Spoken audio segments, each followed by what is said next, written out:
Talk about an inconvenient truth for the Mormons. The story begins in the first book of Nephi with a Hebrew family fleeing the city of Jerusalem around 600 BC. The father of this family was a man named Lehi. His youngest son was named Nephi. Nephi writes in 1 Nephi chapter 17, verse 8, that the Lord spake unto me, saying, Thou shalt construct a ship after the manner which I shall show thee, that I may carry thy people across these waters. After the ship was completed, Nephi says, We did put forth into the sea, and were driven forth before the wind toward the promised land. The notes suggest that this Hebrew family landed in the Americas about 589 BC. Because a narrow neck of land is often described in the Book of Mormon account, Central America is where most LDS scholars have taught that Lehi's family landed in the New World. 2 Nephi 1:8 speaks of the Americas as being uninhabited when it says, It is wisdom that this land should be kept as yet from the knowledge of other nations. Soon after arriving in the Americas, a division happened between Nephi and his oldest brother Laman. From this division, two separate nations emerged. Those who followed Nephi had God's favor and were called Nephites. 2 Nephi 5:21 describes the Nephites as being white and exceedingly fair and delightsome. The Book of Mormon teaches that the Nephites were a sophisticated people who grew into a large civilization.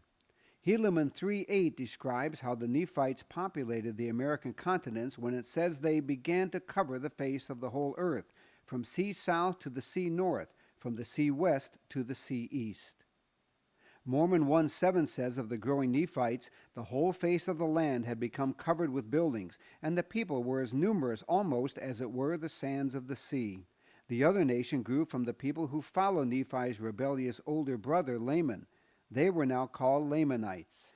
2 Nephi 5 verses 21 and 24 says of the rebellious Lamanites that the Lord did cause a skin of blackness to come upon them, and because of their cursing which was upon them, they did become an idle people full of mischief.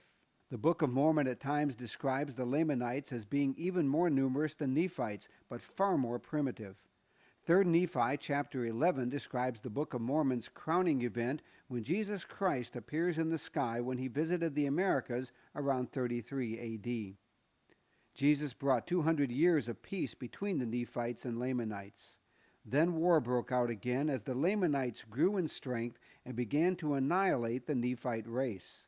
By the year 326 AD, the general of the Nephite army was a man named Mormon. In Mormon 6:2 he writes, And I, Mormon, wrote an epistle unto the kings of the Lamanites, that we might gather together our people unto the hill, which was called Cumorah, and there we could give them battle. In this final battle on the hill Cumorah, the Lamanites completely destroyed all of the Nephites. As recorded in Mormon chapter 6, when the Nephite casualties from the battle on the hill Cumorah are added up, they number 230,000. Mormon's son Moroni was the only Nephite to escape alive. This is the same Moroni who appeared to Joseph Smith as the messenger from heaven more than 1,400 years later. Moroni hid the golden plates, but before doing so he added his own written accounts to them.